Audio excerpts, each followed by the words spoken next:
Meus irmãos, vamos dar continuação à reflexão sobre o Sermão do Monte de nosso Senhor e Salvador Jesus Cristo. Uma mensagem tão viva e poderosa que foi há cerca de 2000 anos atrás, que é muito aplicável para nós hoje, para a igreja de hoje, para o tempo atual. Então vamos recapitular a parte 5 que nós ministramos sobre valorizar o irmão, sobre não julgar o seu irmão, não chamar o seu irmão de uma pessoa insana, não chamar o seu irmão de louco, porque senão já é réu do fogo do inferno. Vamos recapitular no versículo 23 e 24 e depois nós vamos entrar nessa parte 6, que é sobre concilia-te com o teu adversário. É um desafio isso que Jesus ensina. É algo que o Senhor Jesus está nos trazendo, que só a graça de Deus na vida de quem crê, para podermos seguir por este caminho estreito, por esta porta difícil de se passar, por essa porta estreita, por esse caminho apertado. Mas vamos aqui juntos. Olha o que o Senhor diz no versículo 23 e 24. Portanto, se trouxeres a tua oferta ao altar, e aí te lembrares que teu irmão tem alguma coisa contra ti, lembra-se que não é você tendo alguma coisa contra o teu irmão. Não sou eu tendo dentro de mim alguma coisa contra o meu irmão. É se algo que eu fiz em atos, em palavras, em ações, se é no trabalho, se é um negócio, se é um compromisso, se é um acordo, alguma coisa que eu fiz, e eu me lembrar que o meu irmão tem alguma coisa contra mim, deixa ali diante do altar a tua oferta e vai reconciliar-te primeiro com teu irmão e depois vem e apresenta a tua oferta. É um desafio que o Senhor Jesus ensinou no monte. Por quê? Porque ele diz assim: ouviste o que foi dito pelos antigos. Ele não está dizendo leste. Por que ele não diz leste? Porque naqueles dias não havia a escritura sagrada, muitas cópias, para o povo poder ler. E mesmo que houvesse, o povo falava mais o aramaico, e não todos conheciam o hebraico, nem para ler, nem para falar. Então eles mais ouviam a interpretação dos escribas e dos fariseus. E o que o Senhor Jesus está combatendo, e o que o Senhor Jesus está vindo na contramão, não é da lei de Deus, porque ele diz que não veio abolir a lei, mas ele veio cumprir a lei. Então o que o Senhor Jesus vem corrigir é o ensinamento dos mestres daquela época que estava passando para o povo. Então Jesus se refere: ouvistes o que foi dito. Porque o povo não havia lido, o povo havia ouvido. E ele vinha, o Senhor Jesus, e dizia com autoridade: eu, porém, vos digo. Ele estava trazendo uma nova roupagem para a lei? Não, ele estava trazendo aplicação perfeita, verdadeira, com autoridade de Messias, mostrando o que havia no coração de Deus quando ele deu santos mandamentos para o povo. Por quê? Mas qual é o erro do ensino dos fariseus e dos escribas? Como nós estamos falando, não matarás, a concepção do falso ensino é que se eles ficassem muito nervosos contra alguém, se eles ofendessem alguém, não teria quebrado o mandamento, que se eles xingassem alguém, não teria quebrado o mandamento, se eles desprezassem, ignorassem o seu irmão ou seu próximo, na concepção dos escribas e fariseus, não teriam quebrado o mandamento de não matarás. Se eles agredissem alguém, não teria quebrado o mandamento, porque ele não matou. E se eles surrassem alguém, deixassem alguém caído, podiam se sentir aliviados. Não quebrei o mandamento de não matarás. Então minha vida está tudo bem diante de Deus. Só que eles estavam analisando o mandamento na sua conclusão, na sua ponta final. Quando Jesus vem falar, ele mostra que o mandamento deve ser obedecido no seu nascedouro, lá no íntimo do coração, lá nas suas intenções. Porque se da intenção do coração já está desprezando o seu irmão, já está cirando contra o seu irmão sem motivo, já é réu de juízo. Se está chamando o seu irmão uma pessoa que não sabe nada, é um ignorante, esse é um em-vão, já é réu do tribunal. E se ofender o seu irmão, já é réu do fogo do inferno. Então não precisa agredir pouco para quebrar o mandamento de não matarás. Das primeiras intenções já está sendo julgado. Isso os fariseus não ensinavam. Isso é Jesus que vem ensinar. Aí você me ouve pregando essa mensagem do Sermão do Monte e diz: pastor, que caminho é estreito esse para nós trilhar? Eu concordo com você, é desafiador. Por isso que eu posso dizer, somente a graça de Deus na nossa vida, para sarar as intenções do nascedouro do nosso coração. Só o Espírito Santo habitando em nós e nos guiando numa vida segundo o Espírito e não segundo as obras da carne. Só a morte de Jesus na cruz do Calvário, nos comprando, para que o caráter dele, pelo Espírito Santo, venha a ser gerado dentro de nós.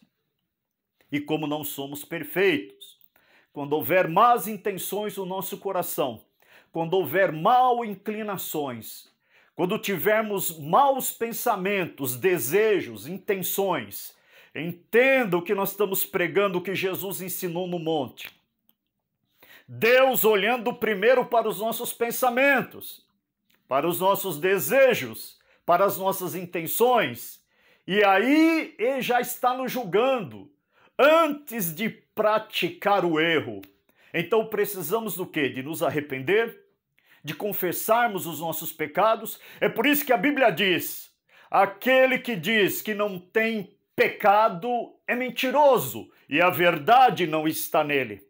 Mas se confessarmos os nossos pecados, o Senhor Jesus é fiel e justo para nos perdoar os pecados e nos purificar de toda a iniquidade. Então, só a graça de Cristo. O versículo que eu acabei de ler está dizendo: imagine o povo morando há 2 dias ou 3 dias em Jerusalém. E chegava o tempo das festas, e eles subiam para levar um sacrifício, ou um cordeirinho, ou um carneiro, ou um cabrito, ou um bezerro, que é um boizinho, ou pombas, e levavam. Mas se chegasse lá e lembrasse que o teu irmão tem alguma coisa contra ti, antes de oferecer o teu sacrifício ao Senhor, antes, vai se reconciliar com o teu irmão. Isso é um grande desafio, porque procurar as pessoas para pedir perdão, isso quebra o nosso orgulho, quebra o nosso sentimento de perfeição, quebra esse nosso pensamento de aprovação que nós temos em nós mesmos. Isso nos molda, isso nos faz descer, isso nos faz viver o que o apóstolo Paulo escreveu em Filipenses, capítulo 2, o versículo 3, considerai os outros superiores a si mesmo. Então é um desafio, isso não é fácil para mim. Isso não é fácil para você. O Senhor está nos chamando para sermos perfeitos, como é perfeito o Pai que está nos céus. Então, realmente é um desafio. Realmente é difícil procurar as pessoas para pedir perdão. Mas sabe o que está acontecendo nos dias de hoje? nas nossas igrejas no Brasil e no mundo, por que não dizer assim? Eu prego em alguns países, às vezes levando a palavra de Deus, está havendo falta de pedido de perdão, falta de pedido de perdão, falta de reconciliação, falta das famílias pedirem perdão umas às outras. O Senhor se agrada disso. Isso é ensinamento do Senhor Jesus no monte. Isso cabe para mim, isso cabe para você. Nós não somos perfeitos em nossa razão. Nós precisamos ceder, dar a outra face, entregar até a túnica e andar a segunda milha. Mas vamos ler sobre reconciliar com o adversário. É o versículo 25 e 26. Ouça bem. Olha o Senhor na sequência do ensinar. Não é reconciliar só com o irmão. É reconciliar com aquele que não gosta de nós, com aquele que é adversário, com aquele que é concorrente. O Senhor diz assim: concilia-te depressa com teu adversário, enquanto estás no caminho com ele, para que não aconteça que o adversário te entregue ao juiz, e o juiz te entregue ao oficial, e te encerre na prisão. Em verdade te digo que, de maneira nenhuma, sairás dali, enquanto não pagares o último ceitil. O que o Senhor está falando aqui sobre esta reconciliação com o adversário?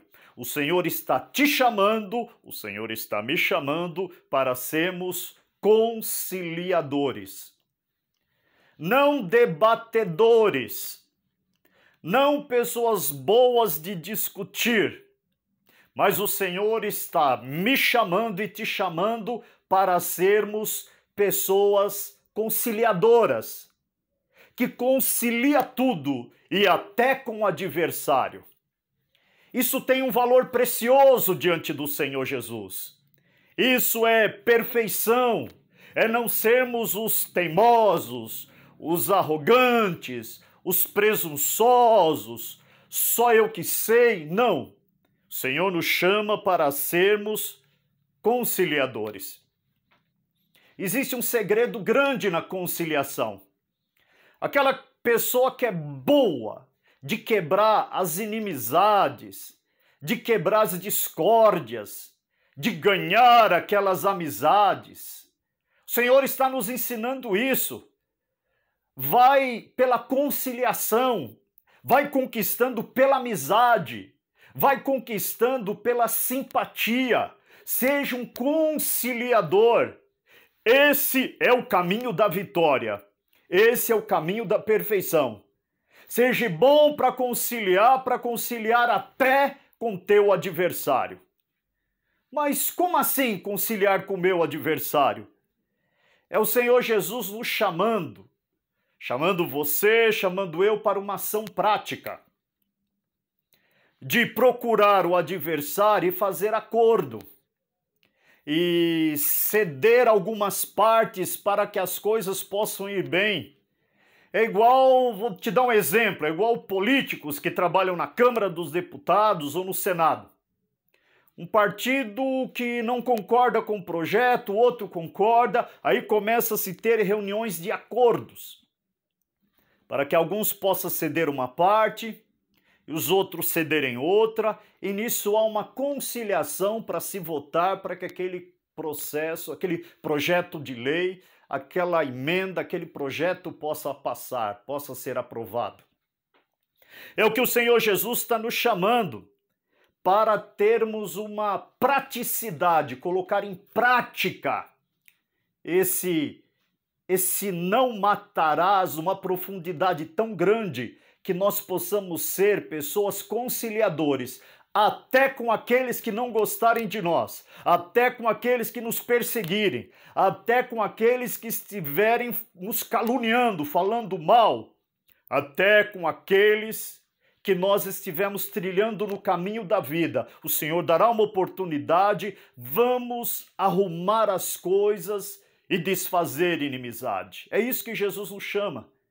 E para terminar, mais uma vez, o Senhor nos quer como conciliador por causa que a obra precisa. Para se trabalhar na obra do Senhor, a obra precisa muito de conciliadores. Aquelas pessoas que têm uma palavra de conciliação para casais, para alguma discussão, para alguma discórdia, para alguma eventualidade. Uma palavra de conciliação para obreiros, para líderes. Palavra de conciliação para jovens, para idosos. A obra precisa de conciliadores. Aonde houver divergência, que você, eu, possamos ser um conciliador do Senhor Jesus. E eu vou dizer uma coisa. As marcas de um conciliador, elas não são esquecidas. Elas fazem a diferença. As marcas de um debatedor, de um contencioso, daquele que quer impor o seu ponto de vista, o seu parecer, forçar. Essas marcas, elas são esquecidas na história. Mas aquele que concilia agrada a Deus. A obra de Deus precisa de conciliadores, aqueles que conquistam a amizade, que ganham a amizade. E sabe qual é a nossa riqueza nesta passagem aqui na terra? Porque importa que nada trouxemos e nada levaremos.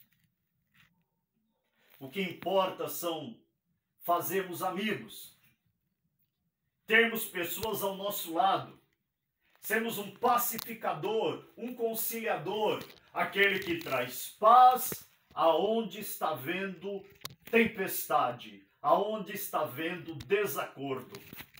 Então, se o Senhor Jesus nos chama para conciliar até com o adversário, quanto mais com os nossos irmãos, quanto mais com os nossos familiares, quanto mais com as pessoas que nos julgam mal, que nos acham difíceis, vamos ser conciliadores? Que Deus abençoe a sua vida poderosamente em nome de Jesus e que possamos ter esta palavra dentro de nós. Amém.